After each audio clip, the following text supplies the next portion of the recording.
Assalamualaikum warahmatullahi wabarakatuh. Innal hamdalillah nahmaduhu wa nasta'inuhu wa nastaghfiruh wa na'udzu billahi min shururi anfusina wa sayyiati a'malina. May yahdihillahu fala mudilla lahu wa may yudlilhu fala hadiya lahu. Wa asyhadu an la ilaha illallah wahdahu la syarika lahu wa asyhadu anna Muhammadan abduhu wa rasuluhu wa safiyyuhu min khalqihi. Salawatullahi wa salamuhu alaihi wa ala alihi wa sahbihi ajma'in.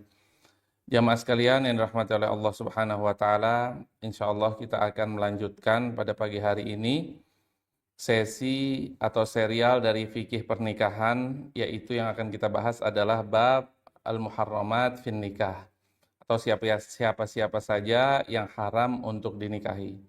Perlu diketahui jamaah sekalian yang dirahmati oleh Allah Subhanahu wa taala bahwasanya bab ini harus konsentrasinya tinggi. Kita harus menyimak dengan seksama, dan mungkin kalau ada yang mau mencatat mungkin nanti bisa mencatatnya dari hasil recording ya, bisa mendengarkan lagi. Karena kalau kita mencatat atau kita agak sedikit skip, maka takutnya kita terlewatkan, karena bab ini adalah bab yang sangat penting dan juga harus memiliki konsentrasi yang sangat luar biasa. Kita akan mulai insya Allah pada pagi hari ini. Kita akan membahas tentang al-muharramat fin nikah, atau siapa-siapa saja wanita yang haram untuk dinikahi oleh para pria. Dalam hal ini para ulama rahimahumullahu ta'ala membahas siapa saja wanita-wanita yang haram untuk dinikahi. Nah, kenapa kok ulama tidak membahas siapa saja wanita-wanita yang halal untuk dinikahi? Kenapa kok yang dibahas wanita-wanita yang haram untuk dinikahi? Karena pada dasarnya wanita-wanita yang halal untuk dinikahi itu sangat banyak sekali. Siapapun wanita halal untuk dinikahi oleh para pria. Dan yang haram hanya terbatas dari beberapa wanita-wanita saja. Oleh karena itu, para ulama memfokuskan kepada wanita-wanita yang haram dinikahi. Berarti selain dari wanita-wanita yang haram dinikahi, maka hukumnya adalah halal untuk dinikahi. Dan perlu kita ketahui juga bahwasannya menjelaskan hukum-hukum pernikahan menuntut kita untuk menjelaskan siapa-siapa saja dari wanita-wanita tersebut yang dihalalkan. Karena otomatis ya, kita membahas tentang siapa-siapa saja yang diharamkan, otomatis kita akan membahas siapa-siapa saja yang dihalalkan, yaitu orang-orang selain itu. Kemudian jamaah sekalian yang dirahmati oleh Allah Subhanahu wa taala, dan ini adalah bentuk rahmat dari Allah Azza wa Jal, karena Allah Subhanahu wa taala melapangkan urusan mereka. Allah Subhanahu wa taala menjadikan yang haram itu betul-betul haram dinikahi karena suatu sebab. Jadi Allah Subhanahu wa taala bukan mengharamkan suatu hal tanpa sebab, tapi Allah Subhanahu wa taala mengharamkan kita untuk menikahi wanita-wanita dengan ada sebab-sebab tertentu yang akan kita bahas. Kenapa kok wanita ini haram dinikahi? Karena ada sebab-sebab yang akan dijelaskan oleh para ulama. Jamaah sekalian yang dirahmati oleh Allah Subhanahu wa taala, dan semua tentang wanita-wanita yang haram untuk dinikahi ini sudah dijelaskan secara rinci dalam Al-Qur'anul Karim, dalam Kitabullah Azza wa Jal, terutama dalam surat An-Nisa. Ada beberapa ayat-ayat yang Allah Subhanahu wa taala jelaskan di sana, dan juga dikuatkan dengan sunnah Nabi Muhammad sallallahu alaihi wasallam. Jamaah sekalian yang dirahmati oleh Allah Subhanahu wa taala, kita akan masuk kepada bab yang pertama, yaitu al-muallif rahimahullahu taala menjelaskan tentang bab wanita-wanita yang haram dinikahi, atau maksudnya keharaman dalam pernikahan itu menjadi dua. Terbagi jadi dua. Ada wanita yang haram dinikahi secara permanen. Siapa saja itu? Seperti ibu kandung, anak kandung, dan seterusnya, nanti akan kita rinci satu persatu. Namun ada wanita yang haram dinikahi tidak secara permanen atau ghairu mu'abbad, yaitu ketika kita menikahi wanita tersebut, maka kita haram untuk menikahi adiknya wanita tersebut, yaitu ipar kita. Nah, ketika sudah cerai, seseorang tersebut sudah cerai dengan istrinya, maka dia halal untuk menikahi adik dari wanita tersebut. Itu adalah termasuk dari yang haram dinikahi ghairu mu'abbad atau bersifat sementara atau tidak permanen.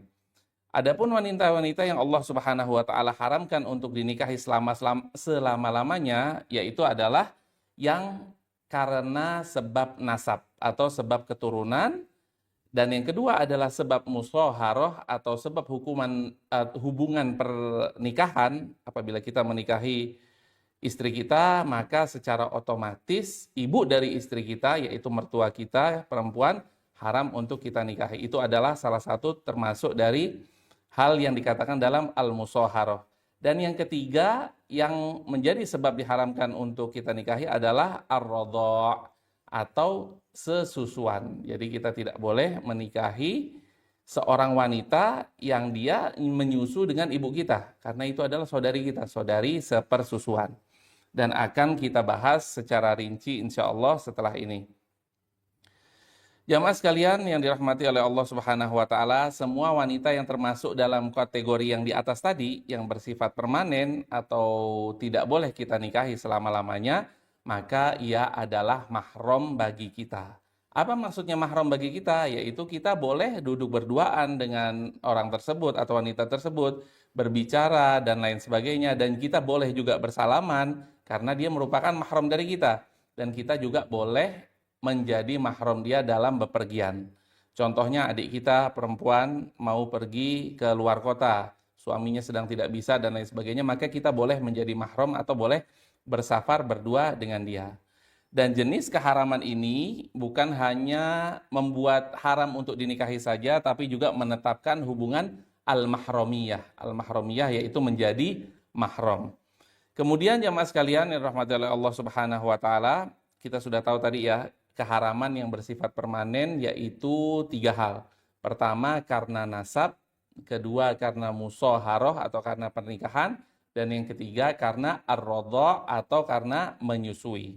Dan itu menjadikan wanita tersebut mahram bagi laki-laki. Kemudian dari 3 sebab di atas itu semuanya sudah disepakati oleh para ulama bahwa keharamannya bersifat permanen dan menetapkan status wanita tersebut sebagai mahram kita. Dan selain itu, ada juga jenis keharaman yang bersifat permanen, tapi tidak menetapkan status mahram. Nah, ini agak beda dan kita tidak terlalu memperinci di sini ya. Karena ini nanti akan ada babnya dan akan kita bahas. Ada keharaman wanita ini bersifat permanen, tidak boleh kita nikahi selamanya, tapi dia bukan mahram kita. Siapakah itu? Itu hanya satu, yaitu seorang istri yang dili'an. Li'an ini nanti akan ada pembahasannya, yaitu dilaknat. Ketika seorang istri atau seorang perempuan berzina dengan laki-laki lainnya, wal'iyadzubillah, dan dia tidak mengakui, maka keduanya boleh datang ke mahkamah atau datang ke pengadilan, dan keduanya saling melaknat. Bahwasanya suami ini menganggap bahwasanya argumennya dia benar, bahwasanya istrinya berzina.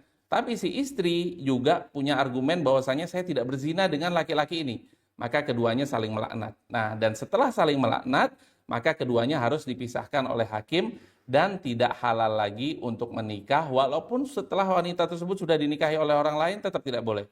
Walaupun wanita tersebut setelah selesai masa iddahnya tetap tidak boleh kembali. Itu adalah khusus bagi wanita yang sudah dili'an atau dalam bahasa Indonesianya sudah dilaknat. Dan wanita tersebut haram hukumnya untuk dinikahi bagi dia, namun bukan menjadi mahram. Nah, kalau yang tadi, yang 3 sebab tadi, nasab, musyaharah, dan persusuan, itu 3-tiganya bersifat permanen, tidak boleh kita nikahi, namun mereka juga bisa menjadikan kita sebagai mahram.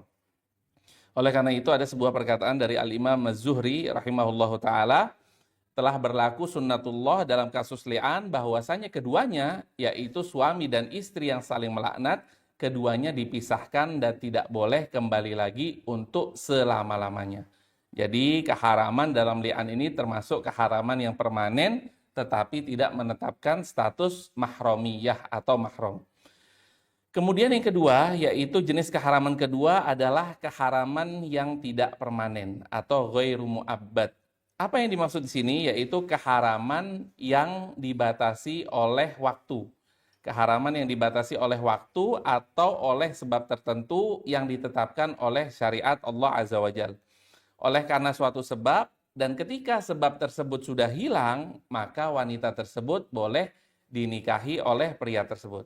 Dan keharaman ini terjadi karena sebab-sebab yang sementara, ya, berbeda dengan keharaman yang pertama tadi, keharaman yang bersifat permanen. Namun yang kedua ini yang ghairu mu'abbad adalah keharaman yang bersifat sementara.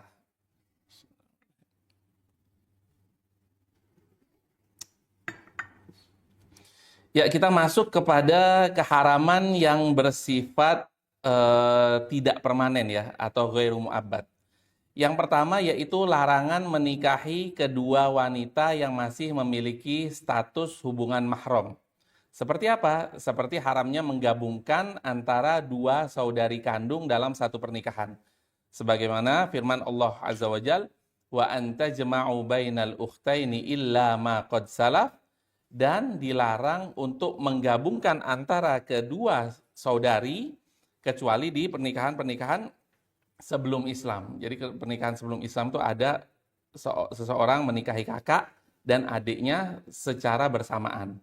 Dan itu sebelum Islam, maka Islam datang untuk menyempurnakan dan melarang hal tersebut karena sebuah hikmah yang akan kita bahas.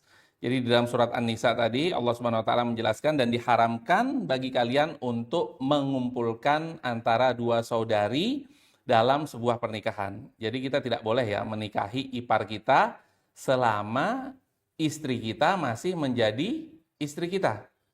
Kecuali kalau misalnya istri kita sudah meninggal dunia atau sudah dicerai, waliyadzubillah, maka setelah masa iddahnya selesai baru boleh menikahi adik ipar kita.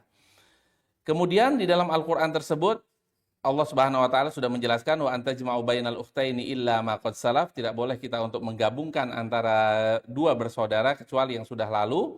Jadi contohnya, ya, contohnya karena dengan contoh itu biasanya lebih mudah untuk memahami, ya. Ahmad menikahi Aisyah, dan Aisyah ini mempunyai adik perempuan yang bernama Sarah. Nah, apakah boleh Ahmad menikahi Sarah menjadi istri keduanya selama Aisyah masih menjadi istrinya? Jawabannya tidak boleh. Namun apabila Aisyah yang merupakan istri dari Ahmad tersebut sudah meninggal dunia atau sudah dicerai oleh Ahmad, maka Ahmad boleh menikahi adiknya yaitu Sarah setelah masa iddahnya Aisyah berakhir. Karena ada kaidah di sini yaitu tidak boleh menikahi kakak beradik dalam pernikahan yang sama, dan apabila laki-laki tersebut menikahi kakak beradik dalam pernikahan yang sama, maka akad nikahnya batal dan keduanya bukan istrinya. Jadi keduanya merupakan batal, ya, batal akad nikahnya dan keduanya bukan istrinya. Namun apabila setelah itu Ahmad ingin menikahi salah satu dari Aisyah atau Sarah misalnya, maka boleh. Namun dengan akad nikah yang baru, dengan saksi-saksi yang baru, dengan wali dan dengan mas kawin atau dengan mahar. Jadi apa hikmahnya? Kenapa kok kita tidak boleh menikahi istri dan adik kandungnya atau istri dan kakak kandungnya? Hikmahnya yaitu Islam memerintahkan kita untuk menyambung tali silaturahim di antara keluarga, terutama di antara kakak beradik. Dan andai kata dinikahi keduanya, maka hal tersebut mengakibatkan cekcok, mengakibatkan permusuhan di antara kakak beradik. Ya, biasanya kakak adik, ya, walaupun nggak rebutan suami aja kadang-kadang suka berantem, ya kan. Apalagi ini rebutan suami, apalagi salah satu dari suami ini tidak adil, lebih condong kepada kakaknya atau lebih condong kepada adiknya, maka hal itu adalah hikmah dari Allah Azza wa Jalla kenapa Allah melarang kita untuk menggabungkan istri dan adik kandungnya atau istri dan kakak kandungnya. Kemudian jamaah sekalian yang dirahmati oleh Allah Subhanahu wa taala, juga di antara keharaman yang ghair mu'abbad atau yang bersifat sementara adalah menggabungkan antara satu wanita dengan bibinya. Menggabungkan antara suatu wanita dengan tantenya, dan itu adalah diharamkan. Jadi kalau dalam Islam itu ada ammah, ada kholah. Ammah itu adalah tante dari pihak ayah, sedangkan kholah adalah tante dari pihak ibu. Jadi saudara-saudaranya atau saudari dari bapak kita itu ammah kita, dan saudari dari ibu kita itu kholah kita, dan itu adalah kekayaan bahasa Arab. Kalau kita dalam bahasa Indonesianya hanya menyebut tante dan bibi, maka ini dibedakan antara tante dari bapak dan tante dari ibu. Dan ini juga larangan dalam Islam untuk menggabungkan menikahi seorang wanita dan kita menikahi juga istri kedua tantenya. Dan ini biasanya jarang ya kita menikahi wanita dan kemudian kita menikahi tantenya.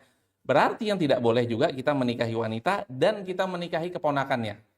Karena apa? Karena keponakan dari istri kita, jadi istri kita adalah tante dari keponakannya. Jadi itu tidak boleh menggabungkan antara menikahi wanita dan menikahi bibinya atau tantenya. Jadi contohnya ya, istri kita punya keponakan perempuan, maka kita tidak boleh menikahi keponakan perempuan tersebut menjadi istri kedua kita. Kapan bolehnya? Kalau istri tersebut meninggal dunia, maka baru boleh kita menikahi bibinya atau keponakannya setelah selesai masa iddah apabila dicerai. Dan itu adalah sesuai dengan sabda Rasulullah SAW, la yujma'u bainal mar'ati wa ammatiha wa la bainal mar'ati wa baina khalatiha. Tidak boleh kita menggabungkan antara suatu perempuan dengan bibinya dari pihak ayah, maupun kita haram juga menggabungkan dalam suatu pernikahan antara perempuan dengan bibinya dari pihak ibu. Kemudian jamaah sekalian yang dirahmati oleh Allah Subhanahu wa taala, larangan yang kedua yang bersifat tidak permanen yaitu larangan menikahi wanita yang sudah ditalak 3.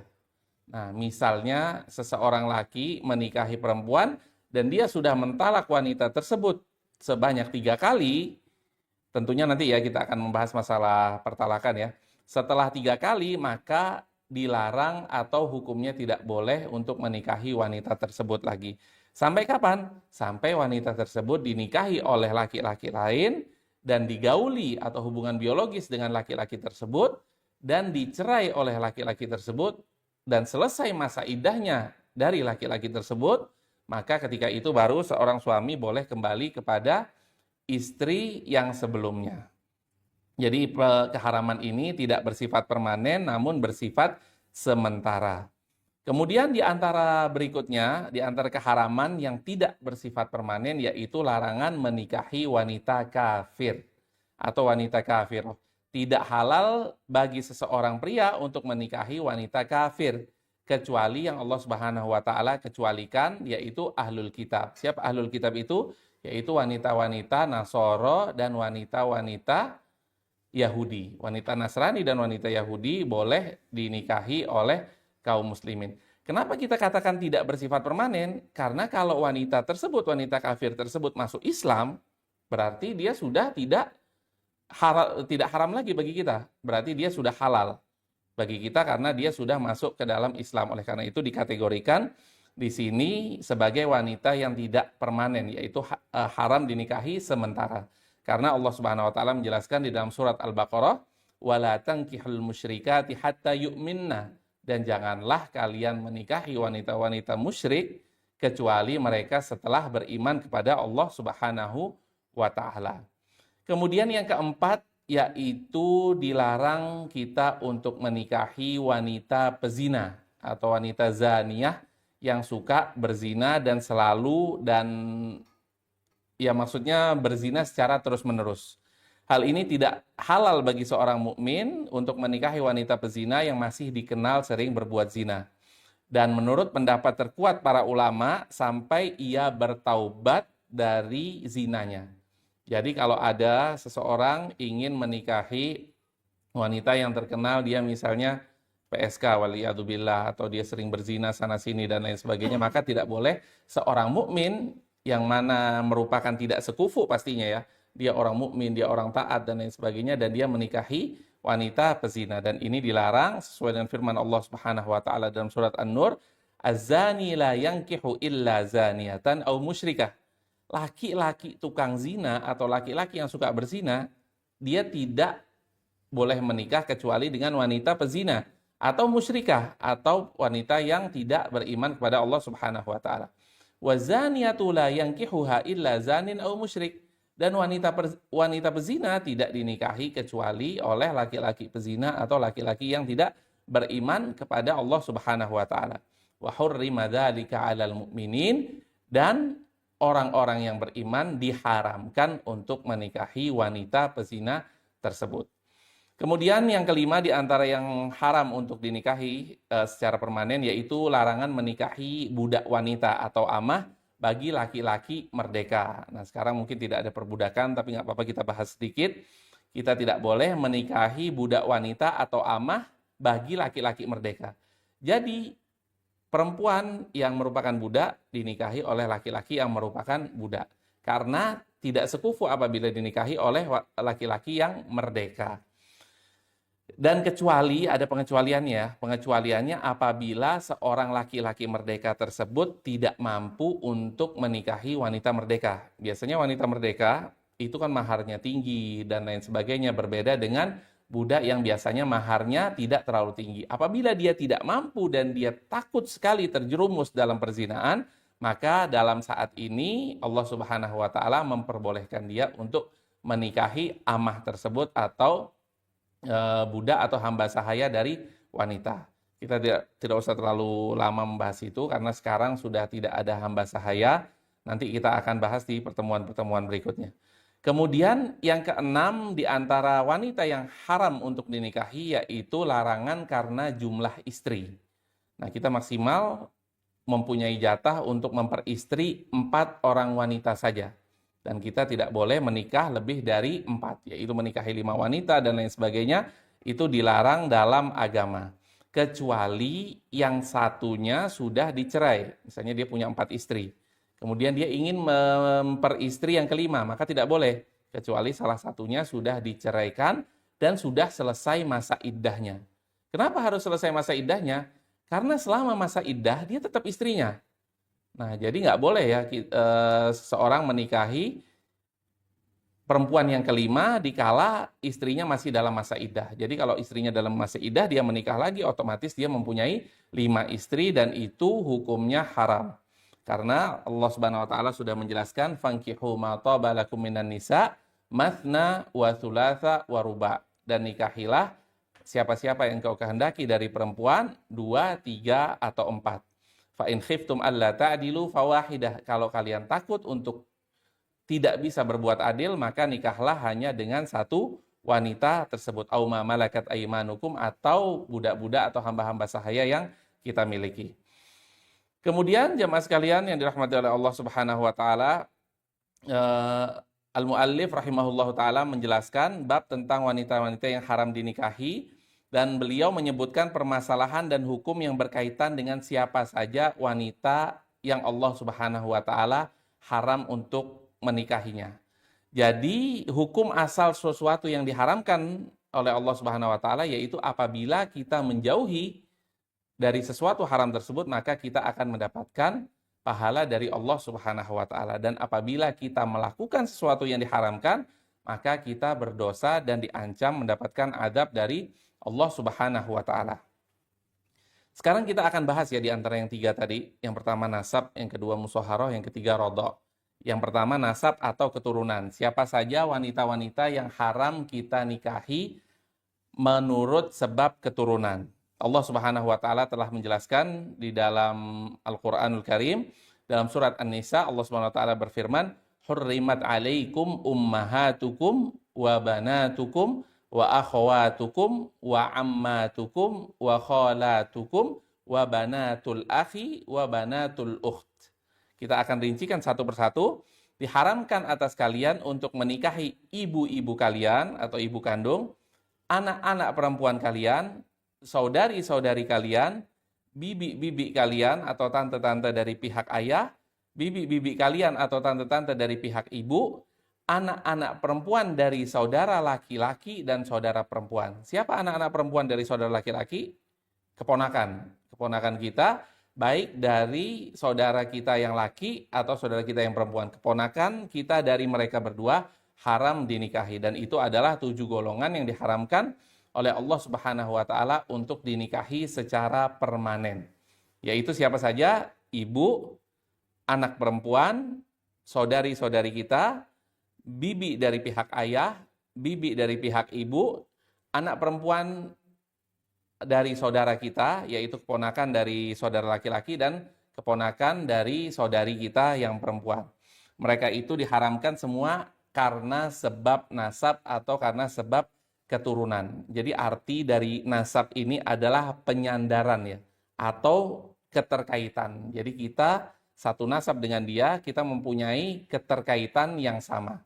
Oleh karena itu, hubungan kekerabatan langsung dengan seseorang, yaitu sebagai ibu, sebagai anak kandung, sebagai bibi, dan lain sebagainya, itu adalah merupakan salah satu sebab yang mengharamkan kita untuk menikahi wanita tersebut secara permanen.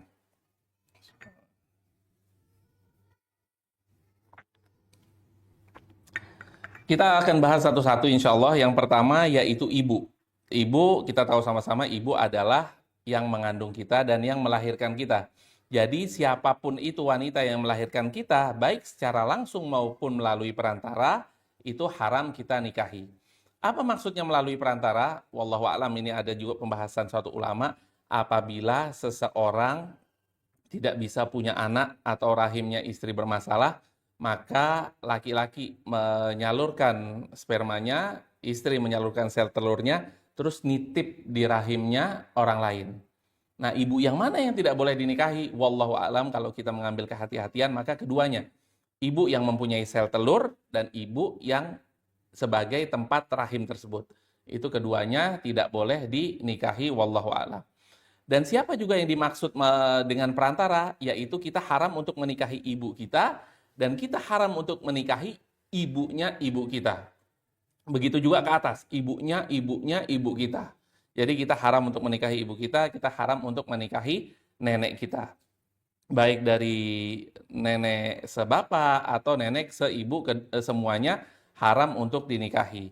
Dan itu adalah sesuai dengan firman Allah Subhanahu wa taala, "Hurrimat 'alaikum ummahatukum", dilarang bagi kita untuk menikahi ibu-ibu kita. Kemudian yang kedua yaitu haram bagi kita untuk menikahi anak perempuan kita. Siapa anak perempuan kita? Yaitu anak perempuan yang karena nasab atau bint, atau anak perempuan yang lahir dari kita, baik secara langsung maupun melalui perantara. Apa contohnya melalui perantara? Yaitu anak kandung kita haram, anaknya anak kandung kita, yaitu cucu kita, juga kita diharamkan untuk menikahi. Begitu juga cicit kita, anaknya anak kita, itu juga haram bagi kita untuk dinikahi. Dan itu sesuai dengan firman Allah Subhanahu wa taala, "Hurrimat 'alaikum ummahatukum wa banatukum", dan anak-anak perempuan kita. Kemudian yang ketiga yaitu saudari kita. Nah, kata al-akhwat atau kata saudari adalah jamak dari ukht. Akhwat adalah jamak dari ukht yang berarti saudari. Jadi saudari dari setiap perempuan yaitu orang yang memiliki hubungan dengan seseorang melalui kedua orang tuanya atau melalui salah satu dari orang tuanya. Jadi ada saudara kandung, ada saudara sebapak. Siapa saudari sebapak itu siapa yang kita haram untuk dinikahi? Yaitu bapak kita sama tapi ibunya berbeda. Mungkin bapak tersebut mempunyai istri dua, dan lain sebagainya. Begitu juga saudara atau saudari seibu diharamkan untuk dinikahi. Misalnya bapak tersebut menikah dengan seorang wanita, namun seorang wanita tersebut dicerai oleh suaminya, dan dia menikah lagi dengan bapak kita dan mempunyai anak. Jadi anaknya dari anaknya beliau dan anaknya kita yaitu saudari seibu, dan itu juga diharamkan sesuai dengan firman Allah, "Wa akhawatukum". Kemudian yang berikutnya yaitu keponakan perempuan dari saudara laki-laki. Nah, kita semua sudah tahu ya bahwasanya kalau saudara kita mempunyai anak perempuan, berarti itu adalah keponakan kita. Dan dia boleh cium tangan sama kita boleh nganter dia sekolah, kita boleh nganter atau bersafar berdua dengan dia, dan lain sebagainya, dan dia merupakan mahram dari kita. Baik dari saudara kita ataupun dari saudari kita, itu semuanya banatul akh dan banatul ukht. Keduanya adalah haram bagi kita untuk menikahi karena sebab nasab. Dan yang terakhir nomor 6 dan 7 adalah ammat dan kholat, yaitu bibi-bibi kita dari pihak ayah atau bibi-bibi kita dari pihak ibu, semuanya adalah diharamkan bagi kita untuk kita nikahi. Ini bagi laki-laki ya, kalau saya bilang kita ini berarti laki-laki. Berarti kalau bagi ibu-ibu silahkan dikiaskan bahwasanya laki-laki tidak boleh menikahi orang-orang tersebut. Kemudian jamaah-jamaah sekalian yang dirahmati oleh Allah Subhanahu wa taala, Semua itu haram dinikahi berdasarkan keumuman ayat Allah Subhanahu wa taala dan juga dikuatkan oleh konsensus atau ijma dari para ulama. Jadi ketujuh golongan wanita tersebut seperti yang kita sebutkan tadi semuanya diharamkan karena sebab hubungan nasab atau hubungan keturunan dengan kita. Kemudian yang kedua yang akan kita bahas yaitu pengharaman karena sebab al-musaharoh. Nah ini agak sedikit jelimet ya, perlu diperhatikan. Pengharaman karena sifat atau sebab al-musaharoh atau hubungan pernikahan. Jadi yang akan kita bahas di sini musaharoh berasal dari kata-kata as-sihr. Pakai as-sad ya, bukan as-sihr. Sihir dan sihir jadinya. As-sihr, sad, ha, dan ro. Al-musaharoh atau artinya hubungan kekerabatan melalui pernikahan. Dan siapa saja mereka yang tidak boleh kita nikahi karena sebab musaharoh atau sebab pernikahan tersebut, yaitu ada 4. Yang pertama yaitu ibu mertua atau ummahatun nisa. Yang kedua yaitu anak tiri atau bintuz zaujah.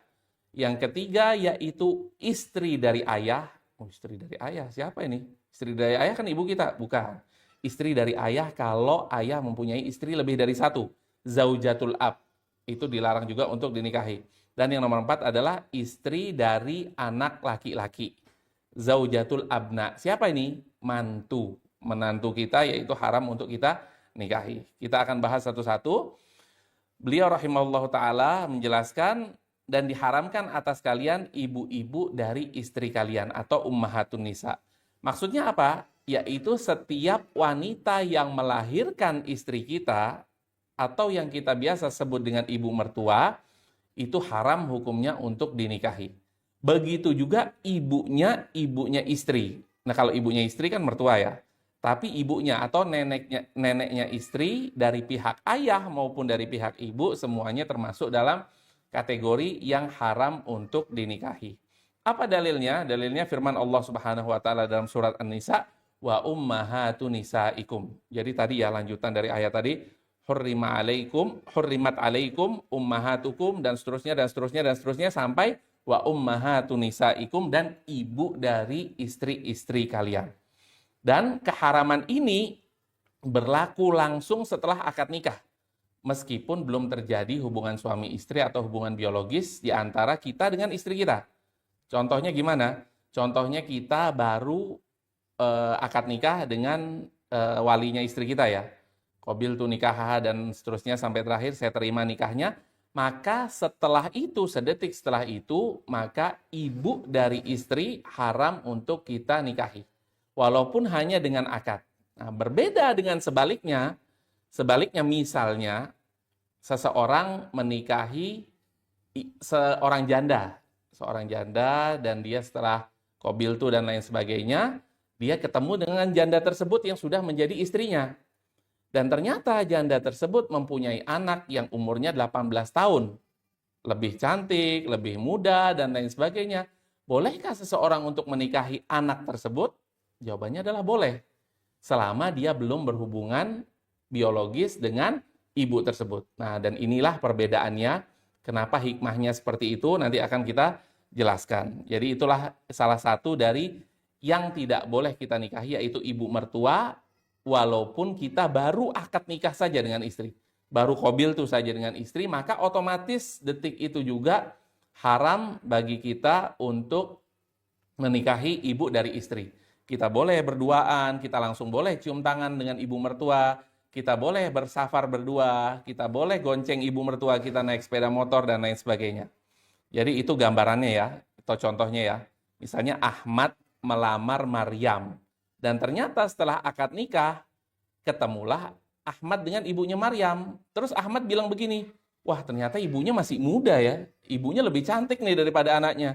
Ya udah deh, saya nggak jadi deh nikahin Maryam. Saya ceraikan saja, mending saya nikahin ibunya. Boleh apa tidak? Jawabannya tidak boleh. Walaupun baru akad nikah saja dan belum berhubungan intim, berhubungan biologis dengan Maryam atau anaknya.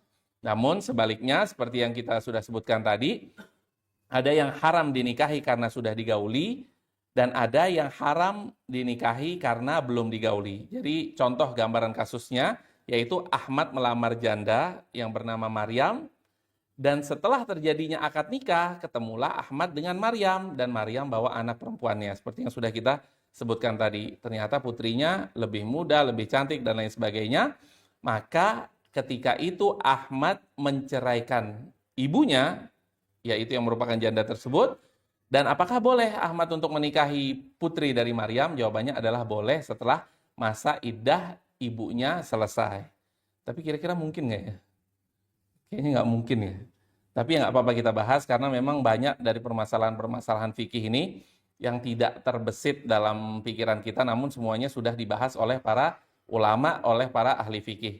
Dan ada sebuah kaidah, yaitu hanya dengan akad nikah dengan seorang wanita, maka otomatis kita haram menikahi ibu kandungnya. Dan itu adalah kaidah yang tidak bisa diubah. Jadi artinya bila seorang laki-laki menikah dengan seorang perempuan, maka ibunya menjadi mahramnya walaupun belum terjadinya jima atau hubungan biologis di antara keduanya.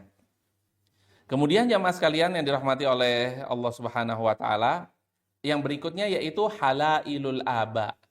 Halailul aba yaitu istri dari ayah kita, atau kita sebut dengan ibu tiri. Allah Subhanahu wa taala menjelaskan di dalam Al-Qur'an, dan juga Rasulullah sallallahu alaihi wasallam dan juga para ulama rahimahumullah taala menjelaskan bahwasanya diharamkan atas kalian istri-istri dari ayah kalian, atau halailul aba atau ibu tiri. Kata halailul aba ini jamak dari halilah. Halail jamak dari halilah, yaitu yang halal bagi ayah kita, yaitu siapa? Istrinya. Istrinya yaitu halal bagi ayah kita kalau beliau mempunyai istri dua. Jadi setiap perempuan yang pernah dinikahi oleh ayah, atau pernah dinikahi oleh kakek, atau pernah dinikahi oleh ayahnya kakek, maka semua adalah haram dinikahi oleh kita, anak-anaknya. Dan itu sesuai dengan firman Allah Subhanahu wa taala, wala tankihu ma nakaha abaukum minan nisa. Dan tidak boleh atau haram hukumnya kita untuk menikahi wanita-wanita yang pernah dinikahi oleh ayah kita. Jadi walaupun ayah kita sudah meninggal dunia, kemudian kita tertarik dengan ibu tiri waliyadzubillah, maka itu haram hukumnya untuk kita menikahi. Dan ayat ini menjelaskan bahwa setiap wanita yang pernah dinikahi oleh ayah, maka haram dinikahi oleh anak-anaknya. Dan di sini kita bisa tahu ya, firman Allah Subhanahu wa taala, manakaha abaukum, yaitu wanita yang sudah dinikahi oleh ayahmu. Jadi yang dinikahi di sini adalah hanya dengan akad nikah saja. Walaupun belum terjadi hubungan suami istri, misalnya ayah kita menikah yang kedua dengan perempuan lain. Baru terjadi akad nikah, setelah itu ayah kita meninggal, maka kita tetap tidak boleh menikahi wanita tersebut walaupun belum digauli atau belum terjadinya hubungan biologis antara keduanya. Jadi cukup akad tersebut sudah menjadikan kita haram untuk menikahi wanita tersebut. Dan wanita tersebut tetap menjadi mahram kita dan tetap menjadi mahram untuk anak-anak kita selama-lamanya. Ya, jadi sampai kapanpun wanita tersebut tetap menjadi mahram kita. Misalnya ayah kita baru habis menikah dengan istri keduanya, ternyata meninggal dunia, ya kita sebagai mahram, kita berhak untuk mengopeni, mengurusi, dan lain sebagainya istri dari ayah kita itu, walaupun istri kedua. Kemudian jamaah sekalian yang dirahmati oleh Allah Subhanahu wa taala, jadi halailul aba atau wanita-wanita yang sudah dinikahi oleh ayah-ayah kita, hukumnya haram kita nikahi berdasarkan dari firman Allah Subhanahu wa taala. Kemudian yang berikutnya yaitu halailul abna. Halailul abna atau istri dari anak. Istri dari anak yang dimaksud adalah menantu kita.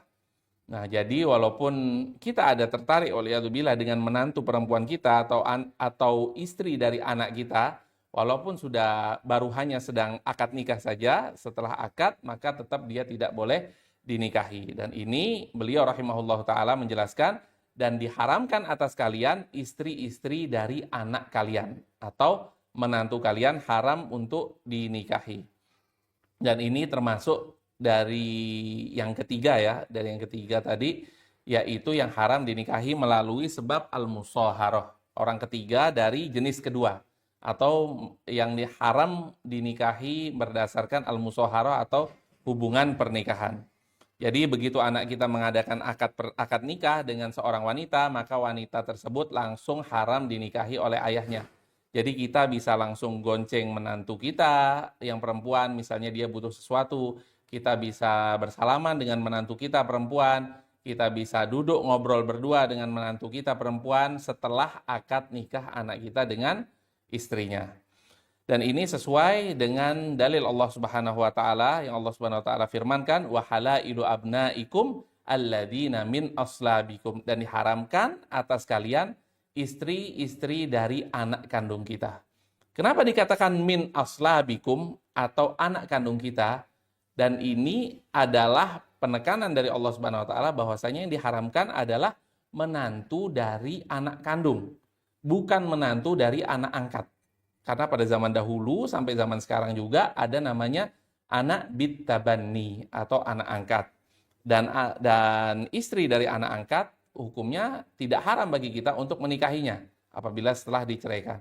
Namun yang haram dinikahi adalah menantu dari anak kandung.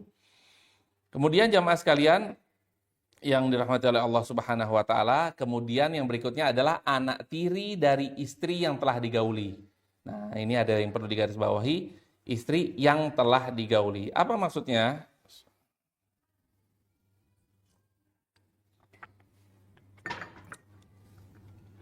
Yang dimaksud di sini yaitu ar-rabaib al-madkhulu bi ummahatihinna, atau anak tiri dari istri yang telah kita gauli. Beliau rahimahullahu ta'ala menjelaskan, dan diharamkan atas kalian anak tiri atau robaib dari istri yang telah kalian campuri atau yang telah kalian sudah berhubungan biologis dengan dia. Dan ini adalah jenis keempat dari wanita yang diharamkan untuk dinikahi melalui sebab al-musaharah. Yang disebut ar-robaib adalah anak perempuan dari istri dan dari suami yang lain. Jadi bukan anak kita ya. Jadi kita menikahi seorang janda misalnya. Janda tersebut datang sudah bawa anak perempuan. Itu haram bagi kita untuk menikahi anak dari janda tersebut. Kapan? Kalau kita sudah menggauli istri kita. Nah, kalau kita belum menggauli istri kita, seperti yang tadi permisalan sebelumnya, kita belum menggauli istri kita, baru hanya sekedar akad saja, kemudian kita melihat, wah ini anak perempuannya lebih muda, lebih cantik, dan lain sebagainya, maka dia menceraikan ibunya, dia menikahi anaknya, maka hukumnya adalah boleh. Namun ketika ia sudah mencampuri ibunya atau sudah berhubungan biologis dengan ibunya, maka secara otomatis anak tersebut menjadi haram untuk kita nikahi selama-lamanya. Dan itu adalah arti dari robibah. Jadi keharamannya bergantung pada syarat tertentu, yaitu sudah terjadi hubungan antara suami istri, yaitu antara dia dengan ibunya anak tersebut. Dan ini dalilnya yaitu Allah Subhanahu wa taala berfirman dalam surat An-Nisa, wa rabaibukumul lati fi hujurikum min nisaikumul lati dakhaltum bihinna. Dan diharamkan atas kalian anak-anak tiri kalian yang berada dalam pemeliharaan kalian dari istri-istri kalian yang telah kalian gauli. Apa lanjutannya? Fa in lam takunu dakhaltum bihinna fala junaha alaikum. Ini langsung Allah Subhanahu wa taala yang menjelaskan. Namun jika kalian belum menggauli mereka, maka tidak berdosa bagi kalian untuk menikahi anak-anak tersebut. Jadi ayat ini menunjukkan keharaman untuk menikahi anak tiri yang berlaku, yaitu apabila kita sudah berhubungan suami istri dengan ibunya, maka haram anaknya untuk kita nikahi. Kemudian jamaah sekalian yang dirahmati oleh Allah Subhanahu wa taala, ada kata fi hujurikum. Jadi fi hujurikum itu apa? Yang tinggal bersama kita atau yang tinggal dan dibesarkan bersama kita. Dan di sini ada dua perbedaan pendapat antara ulama. Yang diharamkan apakah anak tiri yang ikut tinggal sama kita, ikut hidup sama kita ketika besar kita haram untuk dinikahi, atau anak tiri secara umum walaupun dia tidak tinggal bersama kita. Sebagian besar ulama lebih merojihkan atau pendapat yang lebih kuat adalah semua anak tiri tidak boleh kita nikahi kalau kita sudah mencampuri ibunya. Jadi misalnya nih, perempuan atau janda datang tapi anaknya sudah besar, udah 18 tahun misalnya. Berarti kan nggak mungkin kan sudah tinggal sama kita sebelumnya, kan nggak mungkin. Dia datang-datang tahu-tahu sudah besar. Apakah fi hujurikum di sini berlaku juga untuk dia? Iya, berlaku. Kita tetap tidak boleh menikahi anak dari istri kita tersebut walaupun dari suami lainnya apabila kita sudah mencampuri. Walaupun dia tidak dari kecil tinggal bersama kita. Jadi itu insya Allah bisa dipahami ya? Bisa dipahami atau? Iya, kalau kurang jelas mungkin bisa balik lagi ke videonya. Ana aja setengah mati nih.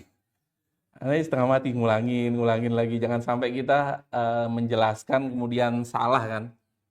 Dan ini juga kita harus ulang-ulangi. Sebenarnya sih hal ini adalah gampang ya. Kalau kita mendengarkannya secara perlahan-lahan, kita mengulangi 2 atau 3 kali, insya Allah kita akan paham. Namun ini tetap perlu kita jelaskan, perlu kita berikan ilmunya agar semua kaum muslimin lebih mengetahui tentang hal-hal atau wanita-wanita yang haram untuk dinikahi. Jadi kita kembali lagi kepada kesimpulan, yaitu 4 golongan wanita yang haram untuk dinikahi karena sebab al-musaharah atau sebab pernikahan. Siapa saja 4 itu? Yang pertama, ibu mertua atau seterusnya ya, atau nenek mertua dan lain sebagainya. Yang kedua yaitu anak tiri jika ibunya belum digauli. Yang ketiga yaitu halailul aba atau istri dari ayah kita yaitu ibu tiri. Dan yang keempat yaitu istri dari anak kita yaitu menantu. Jadi kita lihat ya betapa bijaknya dan betapa sempurnanya syariat Islam. Pada anak tiri disyariatkan mensyaratkan adanya hubungan suami istri dengan ibunya. Karena apa? Karena rasa ingin menikahi anak tiri itu lebih besar dibandingkan rasa ingin menikahi ibu tiri. Kalau kita menikahi seorang janda dan kita melihat anaknya yang lebih cantik, lebih muda dan lain sebagainya, itu lebih besar rasa kita untuk menikahi anak tersebut.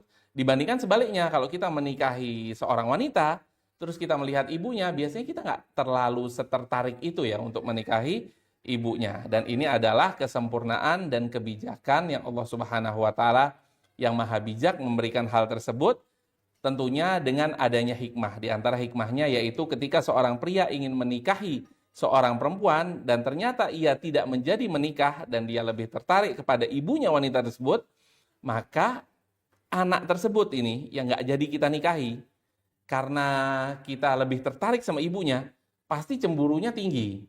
Anak tersebut pasti jadi lebih musuh sama ibunya. Oh, kenapa ya? Kok suamiku lebih memilih ibuku daripada aku? Apa aku kurang cantik? Apa aku kurang ini? Apa aku kurang itu? Dan itu biasanya terjadi dari seorang anak kepada ibunya. Berbeda dengan sebaliknya, seorang ibu pasti menginginkan kebaikan untuk anaknya. Ibu rela ngalah apapun demi anaknya.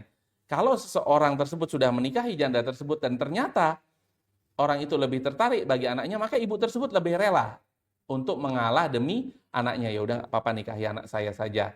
Kalau memang engkau mau dan ada kemaslahatan tersebut. Dan itu adalah salah satu hikmah yang Allah Subhanahu wa Ta'ala jelaskan di dalam Al-Quran. Dan Allah Subhanahu wa Ta'ala yaqussul haqqa wa huwa khairul fasilin. Dan Allah Subhanahu wa Ta'ala yang menyampaikan kebenaran, dan Allah Subhanahu wa Ta'ala khairul fasilin, yang maha memberikan keputusan yang sangat adil dan sebaik-baiknya pemberi keputusan, yaitu Allah Subhanahu wa Ta'ala.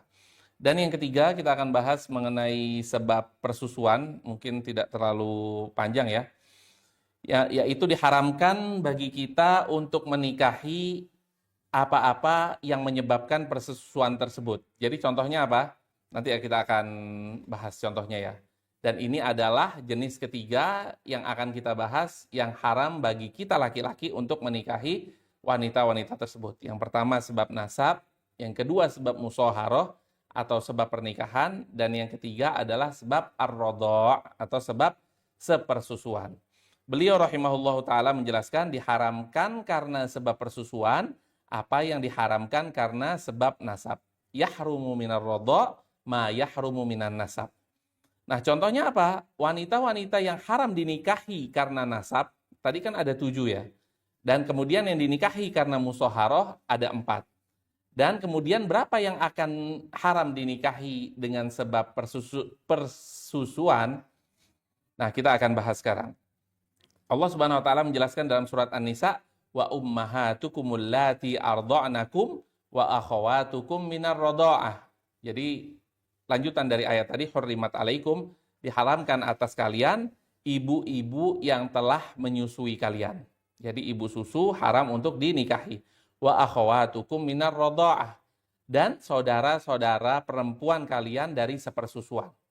Jadi misalnya kita mau menyusui anaknya orang, maka kalau bisa itu dicatat atau diberitahukan. Jangan sampai anak kita tidak tahu ketika sudah besar ternyata perempuan tersebut nih, tetangga kita pernah nyusu kepada ibu tersebut, kepada ibu kandung tersebut. Jadi akhirnya mereka menikah, sedangkan nikah dalam satu persusuan itu adalah diharamkan menurut agama. Dan juga ada penelitiannya melalui ilmu kedokteran, bahwasannya seseorang yang sudah menyusu dari ibu yang sama itu berbahaya ketika menikah. Dan itu nanti kita akan bahas insya Allah di pertemuan-pertemuan berikutnya. Jadi dari ayat tadi, wa ummahatukum allati arda'nakum wa akhawatukum minar radha'ah, dan diharamkan bagi kalian ibu-ibu yang telah menyusui kalian dan saudara-saudara perempuan kalian sepersusuan.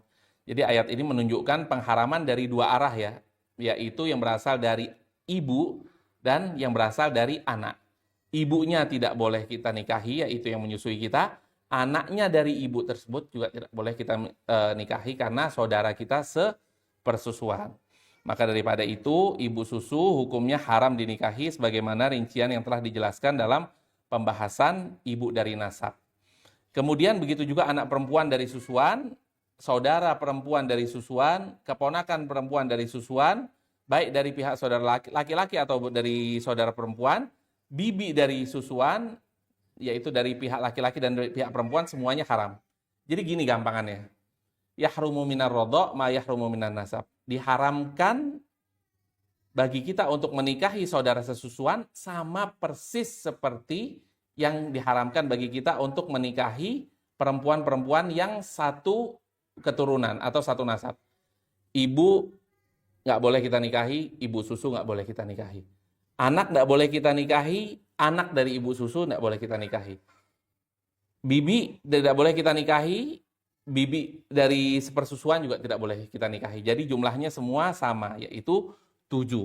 Jadi tentunya persusuan ini memiliki syarat dan ketentuan khusus ya, yang kita akan jelaskan di babur rodok nanti, atau bab sepersusuan, seberapa yang menyebabkan seseorang tersebut untuk dikatakan saudara susuan. Apakah ketika sekali aja nyusu, kemudian dilepas, atau ketika 2 kali, dan lain sebagainya, nanti akan kita bahas. Namun kita akan singgung sedikit, yaitu ada kaidah khamsu radha'atin ma'lumatin yuharrimna.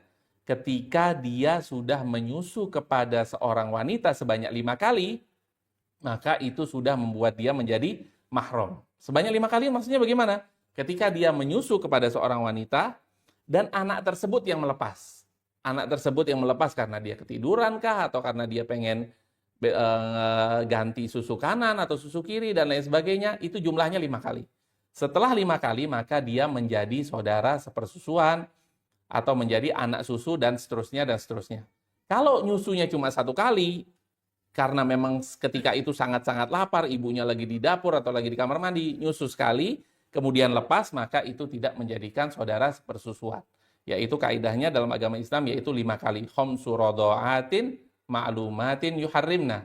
5 kali sesusuan menjadikan mahram. Jadi bukan begini ya, disusuin sengaja dilepas. Disusuin sengaja dilepas, bukan. Tapi yang melepas tersebut adalah bayi tersebut, dan ketentuannya yaitu dunal haulain, atau tidak atau maksimal 2 tahun. Jadi bayi yang menyusui di atas 2 tahun, maka itu tidak termasuk dari apa yang dikatakan dalam ar-radha' tersebut. Mungkin itu saja yang bisa kita sampaikan. Sebenarnya masih panjang sih ya, tapi kayaknya udah pada pusing semuanya. Anda juga udah pusing juga nih. Jadi insya Allah nanti pertemuan berikutnya kita akan bahas sesuatu yang lebih penting lagi, yaitu wabanatul muharramati muharramat. Jadi anak-anak perempuan dari wanita-wanita yang haram dinikahi juga haram dinikahi.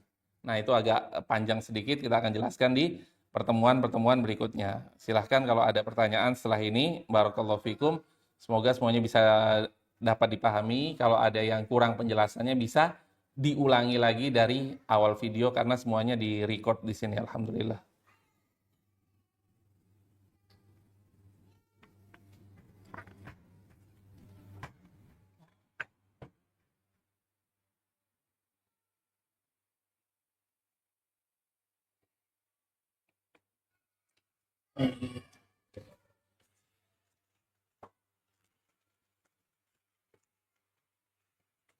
Nah, ini. Bismillah, bagaimana dengan mereka yang donor ASI? Apakah itu bisa jadi ibu susu? Tentu. Yang donor ASI bisa menjadi ibu susu. Jadi yang dimaksud menyusu bukan langsung menyusu melalui puting susu ibunya, bukan. Tapi bisa juga susu yang sudah diperah, ditaruh di gelas atau ditaruh di dot, dan dia sudah menyusu sebanyak 5 kali susuan, dan dia berumur 2 tahun atau kurang, itu bisa menjadikan ibu susu. Jadi donor ASI juga bisa menjadikan ibu susu. Para ulama berkata bahwasanya ketika kita mendonorkan ASI kita, boleh kita mendonorkan ASI, tapi kalau bisa dicatat dan ditahu. Jadi ditahu siapa saja yang meminum dari ASI kita, siapa yang meminum dari air susu yang sudah kita perah. Dan itu harus dicatat. Karena apa? Kalau kita donor ASI ke 1.000 anak, ntar kesian anak kita mau nikah ya, kita punya anak laki, bisa jadi itu salah satu yang mau dinikahi adalah salah satu saudari sesusuannya misalnya.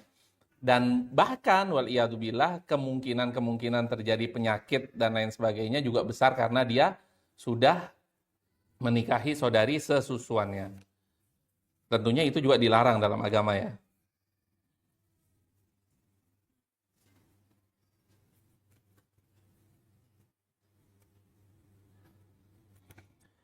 Bismillah, jika seseorang sudah menikah siri dan beberapa bulan kemudian orang tersebut mau melakukan resepsi pernikahannya dan melakukan ijab kabul diulangi kembali. Apakah itu diperbolehkan? Ya, orang yang sudah melakukan nikah siri, apabila dia sudah betul dalam penerapannya, yaitu dia menikah dengan perempuan tersebut yang diwakilkan langsung oleh walinya, dan ada 2 saksi, dan ada mahar, maka tidak perlu mengulangi lagi. Ini mungkin ngulangin karena malu kali ya, biar di resepsi kelihatannya baru nikah, padahal sudah menikah siri. Nggak perlu diulangi lagi, nggak perlu diulangi ijab kabulnya, bilang aja ijab kabulnya sudah terjadi. Dan biasa kan di sini juga begitu. Akad nikah yang hadir hanya keluarga inti. Nah, ketika resepsi kan biasanya nggak mesti ya, setiap resepsi itu ada kobiltu dan lain sebagainya. Mungkin bagi orang-orang yang budgetnya tipis dan lain sebagainya agar tidak melakukan acara 2 kali, berarti dia melakukan ijab kabul ketika itu dan langsung resepsi. Namun banyak juga saya temui ada keluarga-keluarga yang ijab kabul khusus bagi keluarga. Dan itu tidak ada aib sama sekali ya. Oh, kenapa kok resepsinya nggak pakai ijab kabul? Bilang aja sudah ijab kabulnya antara keluarga. Wallahu a'lam. Mungkin ada pertanyaan lagi?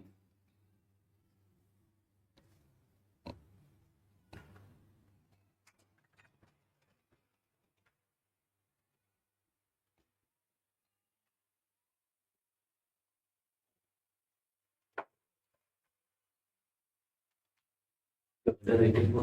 Oh ya. Saya mau nanya, tempat kan ada pasangan suami istri, dia digugat cerai, digugat sama istrinya. Iya. Putusan pengadilan dan ya dari penetapan putusannya udah pisah gitu, dia bisa masih balik lagi menikah lagi dengan istrinya. Dia talak 3 atau enggak? Yang gugat yang dari Oh, yang gugat yang perempuan. Sebenarnya kalau yang menggugat perempuan dan andai kata dia bi'iwat. Oh iya, pertanyaannya ya mungkin saya ulangi lagi. Bagaimana seseorang yang perempuan tersebut menggugat cerai suaminya dan sudah keluar putusan pengadilan, apakah mereka semua bisa balik? Nah, kita lihat dulu di sini ya. Apabila perempuan tersebut menggugat cerai bi'iwat atau dengan menggunakan sesuatu, membayar sesuatu, maka hukumnya tidak boleh laki tersebut untuk memaksa untuk menikahi perempuan tersebut. Karena apa? Karena perempuan yang menggugat ini dia mendatangkan sesuatu atau membayar sesuatu kepada laki-laki tersebut agar tidak bisa kembali. Nah, namun hukumnya apabila dia ingin menikah kembali, wallahu a'lam, bisa dengan akad baru. Wallahu a'lam. Kemudian pertanyaan berikutnya, Ustadz, jika karena minimnya ilmu akhirnya menikahi yang diharamkan, bagaimana status pernikahannya? Wallahu alam ya, kalau dia tidak tahu bahwasanya yang dia nikahi adalah saudara sepersusuannya, atau yang dia nikahi adalah bibinya, atau yang dia nikahi adalah saudari seayah dan lain sebagainya. Kalau dia tidak tahu dan dia tahu ketika itu juga, maka otomatis fashun nikah, atau otomatis atau akad nikahnya otomatis terputus. Jadi otomatis ketika itu dia tahu, otomatis detik itu juga itu bukan merupakan hubungan suami istri dan harus pisah. Namun ketika dia tidak tahu ya, wallahu alam, dia tidak tahu kalau ini adalah saudari sepersusuan saya, maka ya kalau orang tidak tahu, maka kita tidak bisa menghukumi apapun kepada orang yang tidak tahu. Wallahu alam. Mungkin kalau sudah tidak ada pertanyaan, kita akhiri dan kita tutup. Wassallallahu wasallam ala nabiyina Muhammad wa ala alihi wa sahbihi ajma'in. Kita tutup dengan doa kafaratul majlis. Subhanakallahumma bihamdika asyhadu an la ilaha illa anta astaghfiruka wa atubu ilaik. Wassalamualaikum warahmatullahi wabarakatuh.